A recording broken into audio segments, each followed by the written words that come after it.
Hello and welcome to The Game Changers, the podcast where you'll hear from extraordinary women in sport. I'm Sue Anstiss, a founding trustee of the Women's Sport Trust charity and the founder of Fearless Women, a company with a powerful ambition to drive positive change for women's sport. Once again, this series of The Game Changers is supported by Barclays and will focus on fearless women in football. In each of the 8 episodes, I'll be talking to a trailblazing woman, reinforcing Barclays' huge commitment to the beautiful game.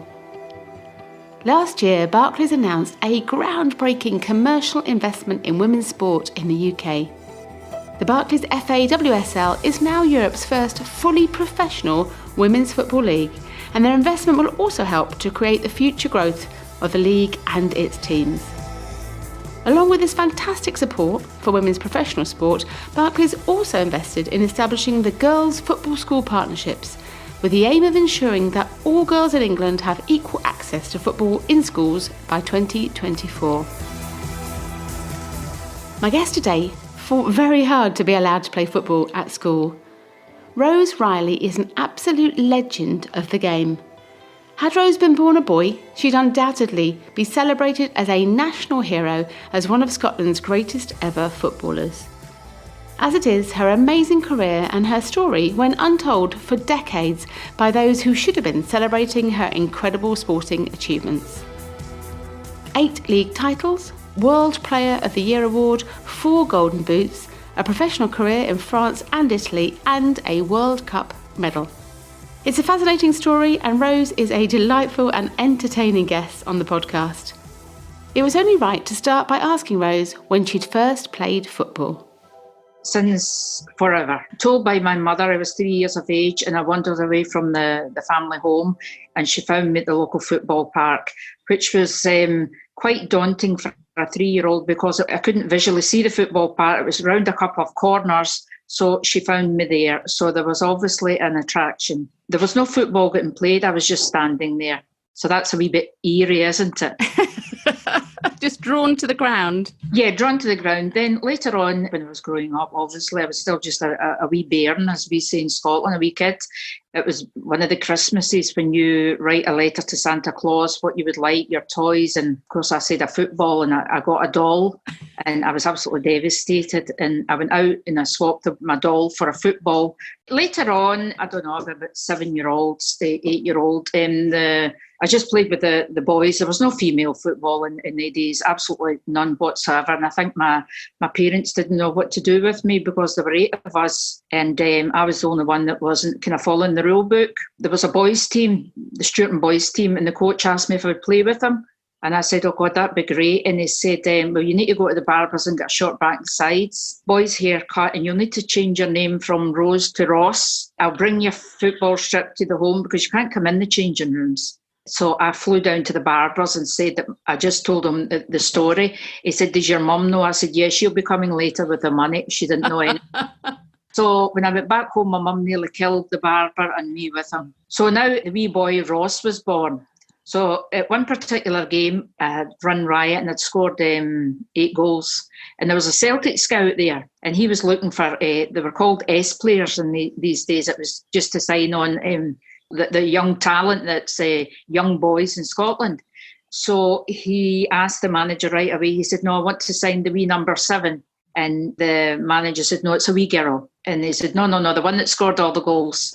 So he shouted me over to speak to the scout, and I was devastated because I thought if I was good enough, why couldn't I play for Celtic? Absolutely. So that was the story there. And when did you go and watch your first match? Can you remember the first game you watched? There was always football matches on at my local football ground, but of course it was just like amateur football. Yeah. But I'd be there in the freezing cold, just in absorbing it all. Then when I was about 12, 13 years of old, I had a great love for, I live in Stuart, and that's a small town outside Kilmarnock. So my local team's Kilmarnock, in the Premier Division.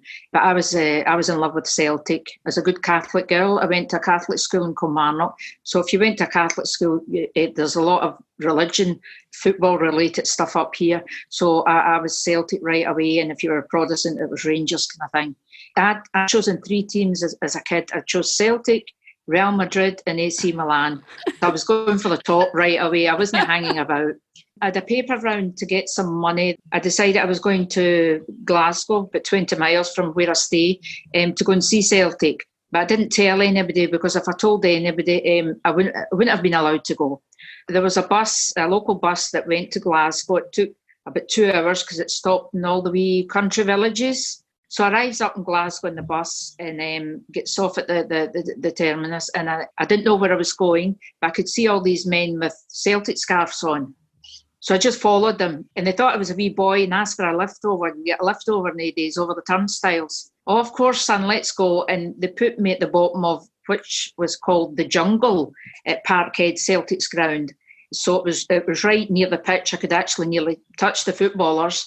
And I thought I'd died and went to heaven when all the players come out, and it was amazing. But the atmosphere at Celtic Park, of course, they were good with us kids. Well, I thought I was a wee boy. But I always remember that they were just peeing everywhere. They weren't going to the toilet. I didn't even know if they were. There was no women there anyway. They didn't know, and they were just peeing everywhere. And the whiskey bottle was getting passed along from one side of the jungle to the other, as it's called. And I thought it was great because nobody was taking any more than they should. You know, they were all comrades kind of thing. So that was my first memory. The fantastic Celtic football team and the smell of whiskey and pee together, basically. I love it.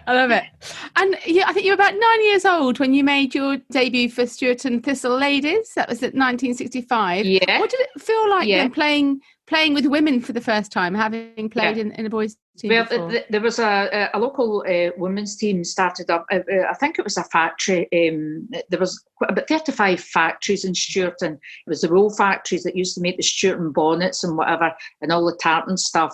So the women decided to make a football team. It was for charity. I think they played at netball, and somebody said, let's have a football team. And the football team was started by Elsie Cook, my friend.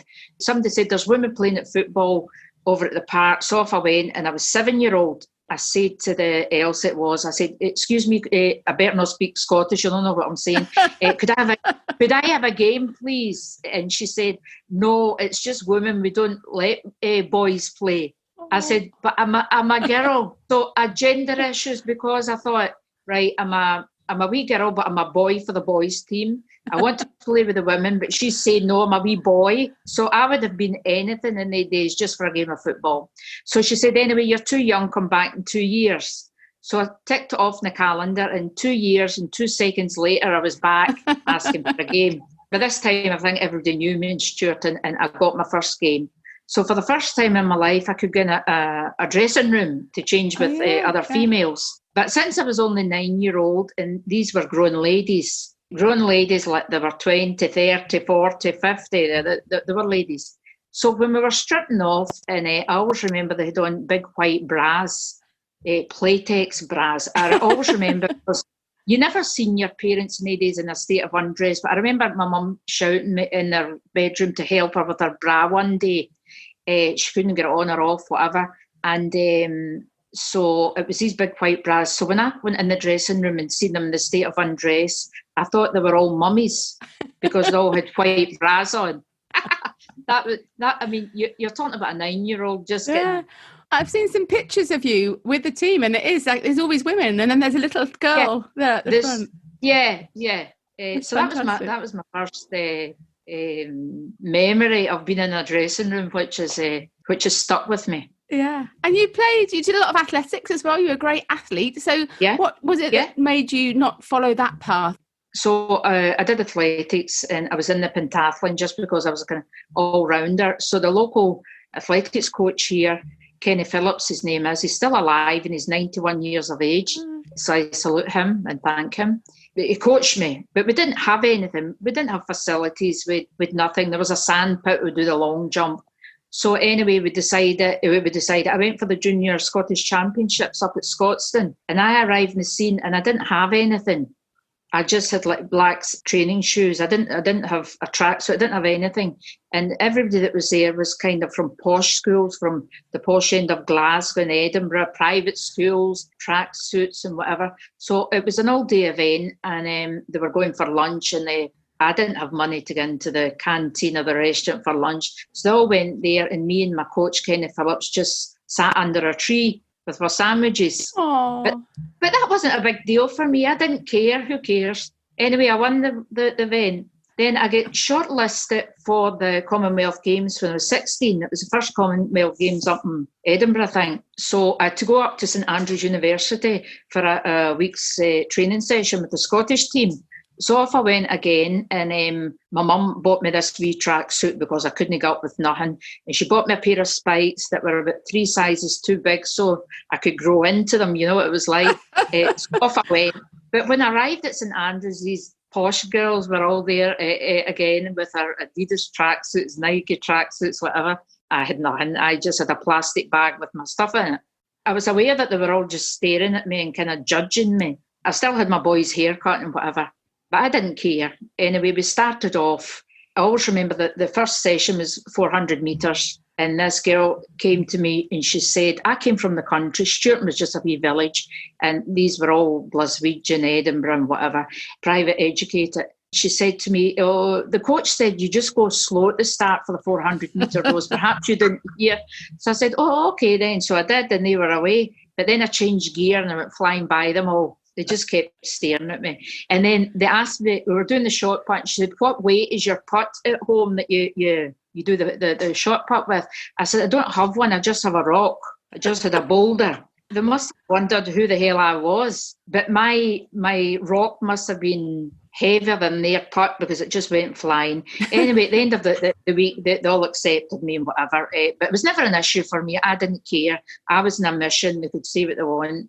If you've got a problem with me and it sticks to this day, it's not my problem. I don't have a problem with you. If you've got a problem with me, okay, deal with it because I don't have a problem with you. So at the end of the whole thing, Coach John Anderson said to me, right, Rose, you've been selected for the Commonwealth Games, but you have to give up football because you're having too much thigh muscle, football legs, let's say, which isn't good for athletics. And I said, okay, and I went home and my mum and dad were delighted because finally I'd got a career on the horizon, which was athletics, and I'd know there was nothing on the horizon for football. So I stopped playing football for the first time in my life for a week. Then at the end of the week, I made a decision. I was giving up athletics career where I did everything on the horizon for a football career where there was nothing. Mm. So once again, my mother they didn't know what to do with me, right? Complete desperation. In the meantime, I got expelled from the high school for playing football because I was just missing classes. I was just not turning up because if there was a football game going on anywhere, I was there. And of course, my parents didn't know because I had to go to a Catholic school in Kilmarnock, so they didn't know what I was up to. In those days, the physical education, there was one for the girls and one for the boys. When the boys' physical education PE teacher had seen what I was good at everything, he took me away from the girls and I was in with the boys.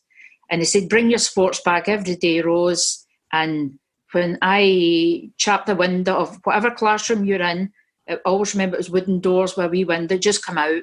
I'll speak with the teachers because you're actually not concentrating on your schoolwork anyway. So that was me. This was great. So that's what I did.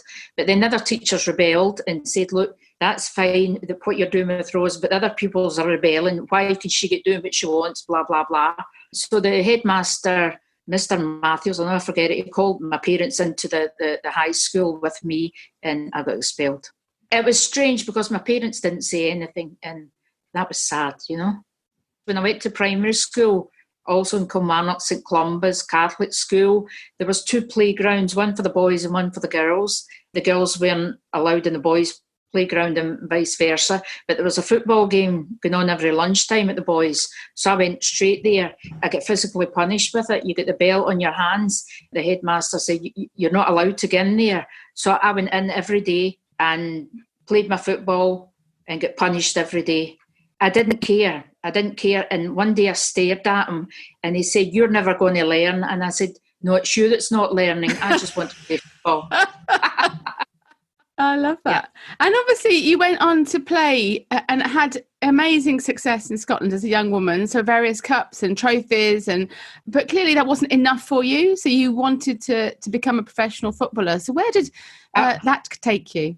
Well, I wanted to become a professional footballer because that was my dream. And I was always convinced I was going to do it. It was in my head, and I was telling myself I was going to do this. When my dad would read his newspaper, I would sit on the floor and read the back pages, which was the football pages, and I would dream about Real Madrid and whatever. And then I thought, maybe they've got female teams. Maybe they've got women's professional teams. So I didn't know how to go about it. So I seen the name of Stan Shivers, who'd signed the article, and who worked for the national newspaper, the Daily Record in Glasgow. So off I went up there, and I went to the offices up in Glasgow, gigantic offices, and the secretary said, could I help you? I said, yes, I have to speak with Stan Shivers. And she said, have you got an appointment? I said, yes, which I hadn't. So she takes me to his office, and I walks in, and I actually couldn't see him for smoke, because in the days everybody smoked, right? And he was a sophisticated gentleman, and he was smoking a cigar. And he just looked up and he said, could I help you? I said, yes, my name's Rose Reilly, and I want to be a professional footballer. How old were you then, Rose?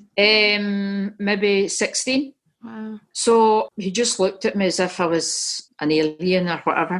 But then he said, I'll try and help you. So he got in touch with me to go back up to his office. He says, I found a semi-professional team in France, and it's called Stade de Reims. He said, is there nobody you can take with you?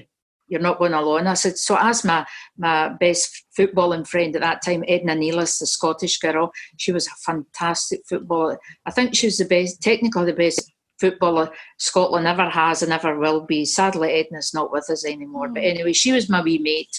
Edna, do you want to turn professional? She says, aye, okay. So she was, I said, but it's in France. We need to go for a trial. She says, oh, we don't do trials. She was cocky. I wasn't like that. But anyway, they flew us. I told my mum and dad, obviously. So that was it. So he flew us to the Daily Record with Stan Shivers. We flew to France. Wow. Gets to France. They had a trial game to see what we were like. And we ran riot. And we signed on at the interval at halftime. The president of the team. So we signed on, come back home to Glasgow, and of course told my parents I was going away.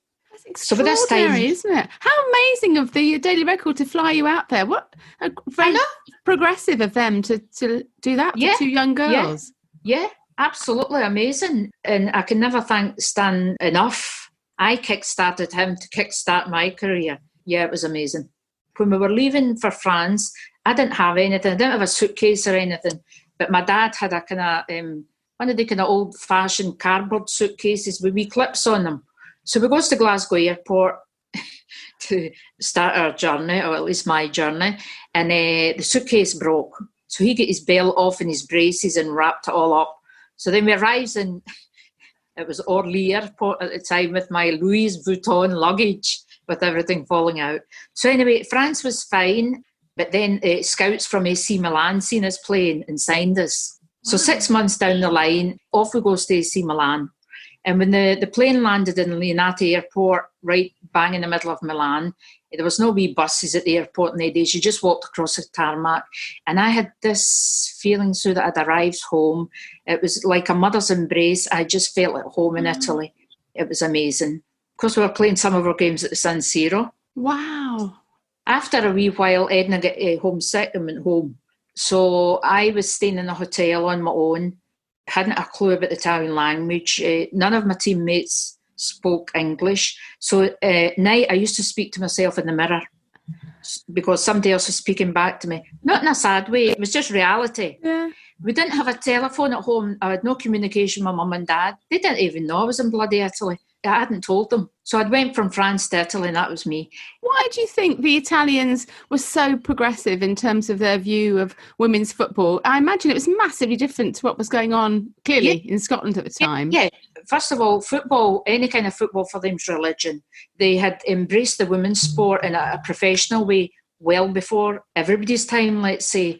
It was an Italian female federation, so they weren't part of the men's federation. So it was all big businessmen that had created this Serie A league. Hundreds of sponsors, television, you name it. We were on the front pages of La Gazzetta dello Sport. We were on Rai Television. We would go out with AC Milan men's players at night. It was absolutely massive. So why they did it for the love of the game, first of all, and they must have seen something in the women's game. They were making money, weren't they? Yeah, obviously I was naive at the time. I didn't care if they were making money off me or whatever, because they obviously were, because I was in transfer fees that they were getting. But I didn't care. I just wanted to play the beautiful game. And for me, playing in Italy was immense. But just think of all the people that say, "Oh, there's nothing. You know, we don't want to watch women's football. There's no audience for it." Yeah. There's no. But clearly, in Italy, in the 70s and 80s, they proved absolutely drawing crowds and sponsors and broadcasts and everything. Yeah, and eventually I'd won the Scudetto with AC Milan, and they couldn't keep me. They sold me on to Catania in Sicily, and there was 20,000 at the game. You know what I mean? Yeah. And everywhere I went, I managed to win the Serie A. Then I won 2 golden boots. Then Scotland banned me for life for playing for the national team. So how did that feel at the time? I didn't care. I didn't care because, as I said before, Sue, if you've got a problem with me, it's your problem. I ain't got a problem with you. Edna had come back home, and with my friend Elsie, they were challenging the SFA because women's football wasn't recognised. Yeah. Because the SFA, I think, were the last nation in Europe, at least, that acknowledged, accepted women's football, or let's say recognised it. So they were out marching with other girls, and they get banned from playing with the national team, I think. But in the days in Scotland, we were banned from playing in any football stadium. It was just local parks. We weren't allowed any referees. It was just some random guy. It was always a guy that turned up with a whistle. Everything was against the odds. And then I think Elsie wrote to me in Italy to say, by the way, you are banned from playing for Scotland. I says, I haven't done anything. I've just tried to better myself. Is that not a good thing? Anyway, I was banned. So I said, oh, well, that's it. I actually didn't have any feelings. I wasn't angry. I wasn't anything. I just didn't understand. So 5 years down the line, the Italian Federation asked if I would get citizenship outside and play for Italy, the national team. So I said yes, absolutely. It was an honour. Absolutely. Because there was about 40 foreigners playing there in Italy at the time, from everywhere, from Mexico, from Sweden, Switzerland, you name it, Brazil. And I was the only one that they asked to represent the Italian team. Wow. So obviously I agreed with it, and went on to win the World Cup with Italy. And I was proclaimed the women's best female football, I think, 83, 84. And I thought, wow, that's great. That's coming from a wee Scottish lassie. That's extraordinary. Against the odds, because I nearly get burned at the stakes, get physically punished because I shouldn't play. So that was it. And thinking back to that time, so obviously that amazing World Cup, and you scored there as well. Do you feel that was a very pinnacle of your playing career, that World Cup? Yeah, obviously, because doesn't get any better than that, right? But I always say it was a Scottish heart beating under an Italian jersey. After that, I remember I stayed in Venice for a week just to try and chill out after the highs of the World Cup, and I just was walking about smiling at everybody, random strangers, because I was walking on a cloud. It was such an achievement, and I think it's an achievement for us women, you included, Sue, all us women, as British women that always get put down. I just put 2 fingers up to them. Absolutely. You mentioned earlier in terms of that learning the language and the culture and everything. Do you feel that was very important to your happiness and success there? Absolutely. I embraced it from day one. I remember seeing the newspaper, La Gazzetta dello Sport. It was a pink newspaper, a football newspaper, and it was a daily newspaper. And I thought, oh my God, I've never seen something like this before. So I bought it, but I couldn't bloody read it. So I bought a dictionary. And I learned 3 words a day because I was too thick for 4, because I wasn't academic. I just brushed that beside. And spoke to the locals. I had to walk from my hotel. I had to walk about a mile to the restaurant where I was eating in every day. So I was speaking with the locals. All the old ladies were sitting on their doorsteps, and they would make bread for me, and I'd sit beside them, and they would all be smoking like Galwazzies, the fags with the filter and whatever. Yeah. So I learned the language, and when I would go to the restaurant, I just ate what the Italians were eating. Yeah. Wow, that was it. Yeah. I was Italian. It's so important though, isn't it? And actually I think we hear a lot of footballers that play overseas and, want to remain exactly as they are. The fact that you embraced it so fully, and then you were loved by Italians because you had embraced their culture. Yeah. I think that you obviously get accepted right away. If you respect the people wherever you're staying, they're going to respect you. Yeah. And you were made captain. You were captain in a number of the teams you played for, but you didn't just play in Italy still, and the teams you played across in France as well? Yeah, after that, when I was playing I was playing for Lecce, and the Stade de Reims president, Pierre, as you do, that was his name. He was editor of L'Equipe, the massive sports paper. Yeah. Aye. But anyway, so he got in touch with me and Lecce, and he said, "Would you play with us while you're still playing with Lecce? Because in Italy you played in the Saturday afternoon, and in the Sunday the French league played before the men's game, the females."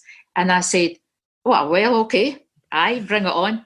So I used to play in the Saturday in the Serie A. Then in the Sunday morning, I got the plane, wherever I was, to Rome, and then from Rome to Orly. Played in the Sunday evening, stayed in Paris till Tuesday, flew back to Italy to train, and this went on for a year. And I won the leagues in 2 different nations. Wow. The same year, until I got banned from doing that because I don't know why. That's extraordinary. And as captain, what do you think makes a good captain, as someone that has captained many teams? What makes a good captain? I don't know what makes a good captain, because I didn't pick myself. Wherever I went, Sue, I used to train twice a day. I would train on Mon. At first I trained Mon in the midday sun in Italy because it was so warm and I had to get used to it. Yeah. So I did that with all the teams I played anyway. Whenever the team, if they were training in the evening because of the heat, I would train in the afternoon, or vice versa. I always tried to better myself.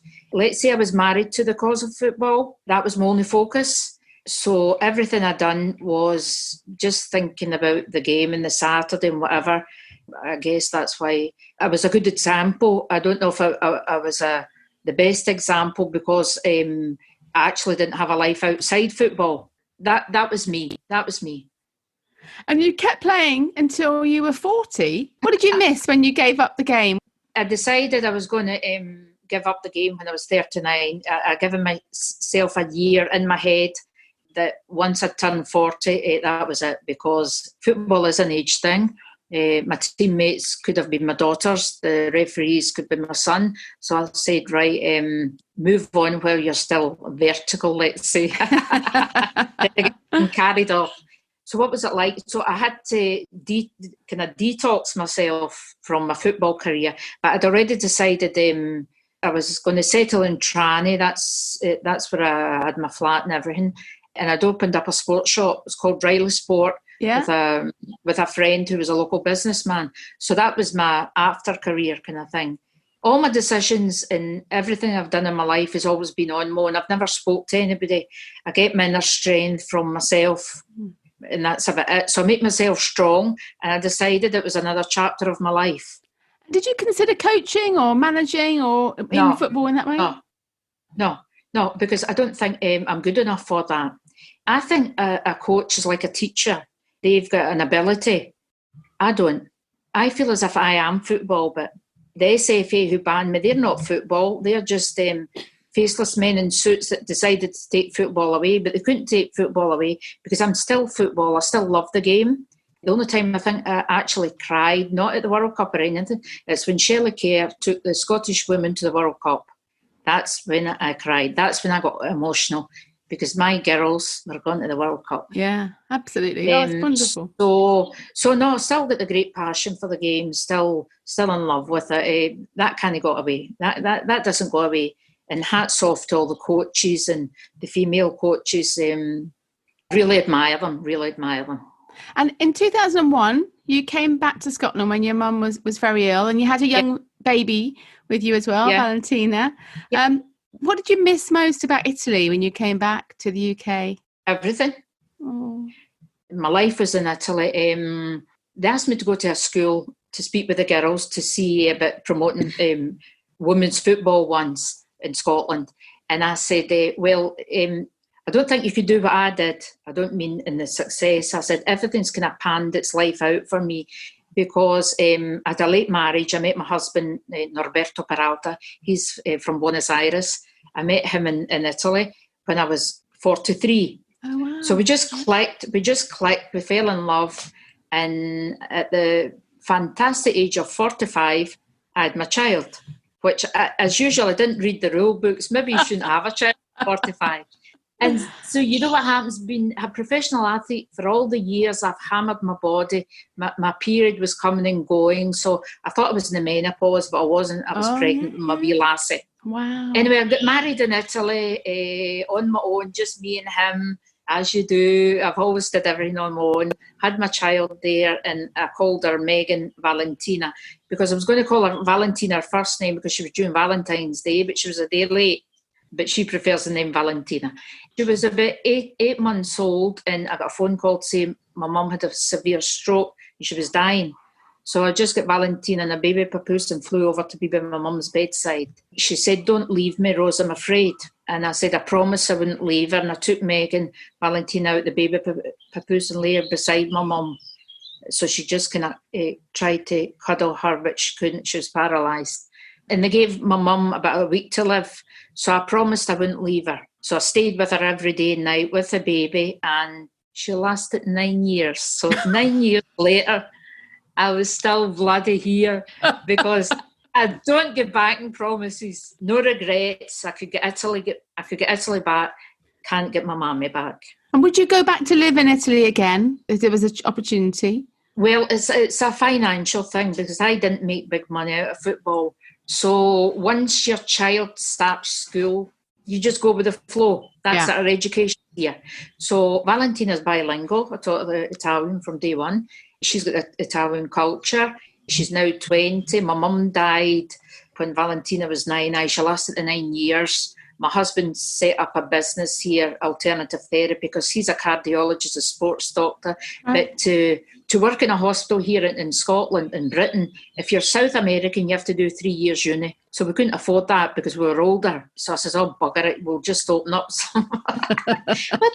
with no money. So we did everything. And he'd no English, but the human body's the same wherever you go. It is mad when you think what you would have earned as a, the level that you were at as a footballer had you been a man.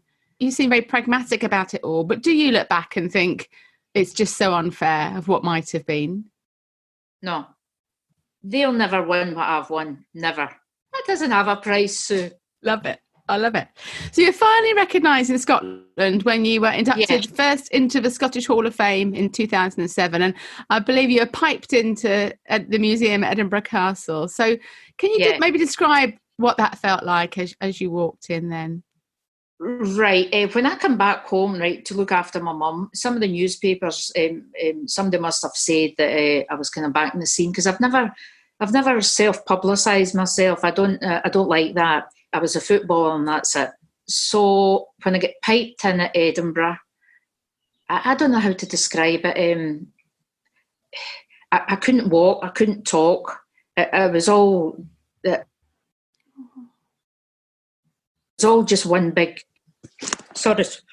Oh, bless you.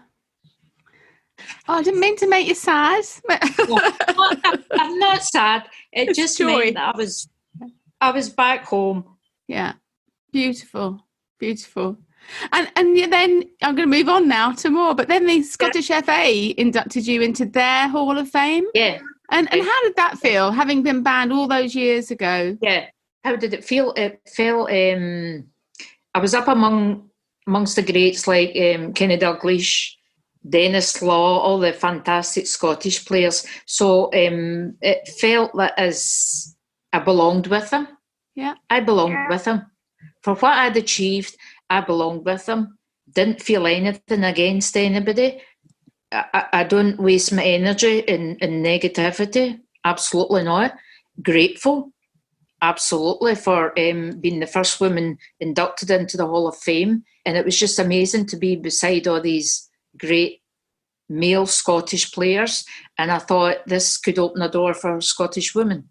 I was going to ask that. So do you feel that it was a very important moment. I mean, I guess not just for Scottish women in football, but for Scottish women. Absolutely, because it's they're a wee bit more male chauvinist up here in Scotland than they are in England. Obviously, because I just look at results. I'm realistic about things. So that's about it. Everybody used to think the male chauvinists were in Italy, but they weren't. They were more in Scotland, let's say. I don't think a lot's changed, I actually don't think it's changed much. We're talking about the legacy of the World Cup, the Scotland team. I think Shelley Kerr actually overachieved taking Scotland to the World Cup because we don't have the resources of other nations. And she did overachieve. So hats off to Shelley. We speak about the legacy of the World Cup. I'm speaking about Scotland, obviously. If we don't inject the money into it, there ain't going to be a legacy. And does that frustrate you to see what's happening with the FA and the England, the Lionesses and the WSL? Yes, it should be a level playing ground. We can't compete with England if we don't have the resources. We're always talking about grassroots. I don't like the word grassroots because everything's all artificial now. Even the grass is artificial. There's no roots. So this was a fantastic moment. So the local sports centre, the new sports centre in Stuart, has been now named the Reilly Sports Centre. The lovely Margot McQuaid for Purple Television did a documentary on me. They showed it in the primary schools, and there is now 48-year-old wee girls playing at football in Stuart at the sports centre. Now, for me, that's a legacy. That's a legacy. You have to start them young. You have to get it in the primary school. This is the future of Scottish football and British, I think, or women's, let's say. Get them young. Yeah. The younger, the better. Absolutely. Also, massive congratulations to you. So in this year's New Year's Honours, you were awarded an MBE for your contribution to women's football. How special did that feel? How special did that feel at the time when you found that out? Well, it was a Saturday morning and I was in Kilmarnock doing shopping on my own. And then when I come back, there was an envelope. My daughter was waiting at the door with my husband saying, "Oh, look, it was like from St James's Palace or something, the Queen, blah, blah, blah." So my hands started shaking to open it. No, they just wanted to see where it was. And I thought, well, there's two things. I'm either getting an honour or getting beheaded for all the stuff I've done. My husband said you got his letter. It's either that or are we going to prison? Was his question. Well, we're in prison just now because of the virus, same thing. When I opened the letter and then I got this award. So my husband, he had a tear in his eye. I was actually shaking like a leaf, and I'm not an emotional person. I can't be to achieve everything I've done. You can't be emotional. You just go for the juggler kind of thing. So my daughter, she's a 20-year-old kind of grumpy teenager, said, "Oh," she just said, "Oh, well." And then she looked at me and she said, "What's for the tea tonight?" So that's a kind of Scottish thing. She is half Italian, half Argentinian, half Irish, half everything. But it's that Scottish is don't get above yourself. Don't get big-headed. No, I was amazed. So I was really, really, really honoured because my career panned out in Italy. It wasn't in Scotland. And to be acknowledged in the honour list is, so I went straight up to the cemetery to tell my mum and dad. Oh, beautiful, yeah. When I get expelled from the school and my mum and dad were there with the headmaster, Mr. Matthews, it was a terrible moment because my parents weren't angry at me. It was more than that, so it was horrible, You'd be better being punished for it than having silence, My mum was eventually in a nursing home in a wheelchair, paralysed, and there was a man beside her who called my name when I went to see my mum. He said, Rose Reilly, and I said, yes, and it was the headmaster that expelled me. Oh, wow.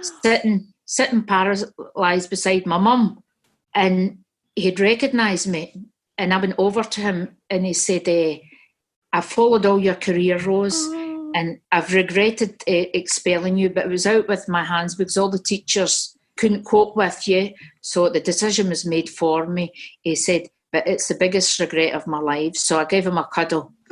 And we started kissing each other. And then he died about a month later.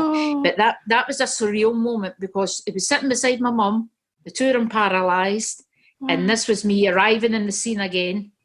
after being expelled, and him having these wonderful words for me. I'm a bit of a belief of everything happens for a reason. I don't necessarily believe in fate, but I think it pushes you in a direction. So actually, had you not been expelled from school, you may not have taken the course that you did to travel and to, you might have ended up in university, or you might not have gone to Italy. No, I don't think so. It's like my mum and my dad, obviously my parents. What did they want from a good Catholic daughter? Like 100 kids, procreate. But instead of that, I gave them 100 goals. So that's equivalent, Absolutely. Right, there's no ifs there, so there's no ifs. Nah, I was going to play football. Excellent. And I'm assuming you haven't collected your MBE yet because of all that's happened? No. I got a phone call, actually. It was a phone call from St James's Palace 2 days ago. So I was to collect it in Holyrood Palace in Edinburgh on the 30th of June. So it's obviously been postponed because of the virus. And I was already getting a dress made, a tartan dress, because I'm Scottish. Lovely. And I'm going as Braveheart right there. Come on, let's go. So it's postponed, and the guy was very apologetic. However, I said, don't be. I says, well, it'll be a bigger party because it'll be a double party. It'll be everything. We'll celebrate. So I don't know where it'll be now and when it'll be, but it doesn't matter. It doesn't matter. I've got it. And anyway, I want it from the Queen. I just go for the best. I'm going for the highest one. Come down to Windsor. Tell them you want to come down to Windsor for it. That's where she makes their awards. Right. Fantastic. And just finally in closing, you're clearly such an inspiration for anybody that's got a dream to achieve something. So what advice would you give to young women and young men now who are kind of starting out on their sporting careers at the moment? Just do it. I got an honorary degree from Glasgow University not long ago. So it was all the intellectuals that were speaking before me. And then it was my turn. I says, oh my God. So I just said to the pupils that were there, I just says to them, right, that's the boring stuff. Bye now. Here I'm coming on. I said, in life, if you want to do something, just do it. Don't listen to anybody. Don't listen to your parents. Don't listen to the police. Don't listen to your tutors. Because if you want to do something, it's your life. You know what I mean? Where parents always want us to be brain surgeons or whatever, or lawyers. If you want to be a cleaner, you can be the best cleaner. Who the hell cares? It's your life. You come into this life alone and you go out alone. So in between, do what you want. I absolutely love talking to Rose and look forward to meeting her in person in the future to find out more about her incredible career. Another big thank you to Barclays for their support of the Game Changers, which enables us to share the stories of these amazing women with audiences all over the world. And thanks also to Sam Walker from What Goes On Media, who's a very talented executive producer for the Game Changers podcasts. If you'd like to find out more about all my guests from this and previous series, there are more details on our website, fearlesswomen.co.uk. Thanks for all your lovely comments on social media. It's fantastic to hear people are enjoying the podcast. If you could take a moment to leave a review or a rating, that would be brilliant. And don't forget to subscribe so you don't miss out on future episodes. You can also find us on social media at Sue Anstiss or at The Game Changers. Next week, I have the absolute privilege of talking to Dr. Rimla Akhtar, MBE, former chair of the Muslim Women's Sports Foundation and the first Muslim woman to be on the FA Council. She's also a passionate champion for equality and diversity in sport. We need to stop making excuses. This is about everyone working together. We need to create an environment where the diversity is celebrated and difference is celebrated. The Game Changers. Fearless women in sport.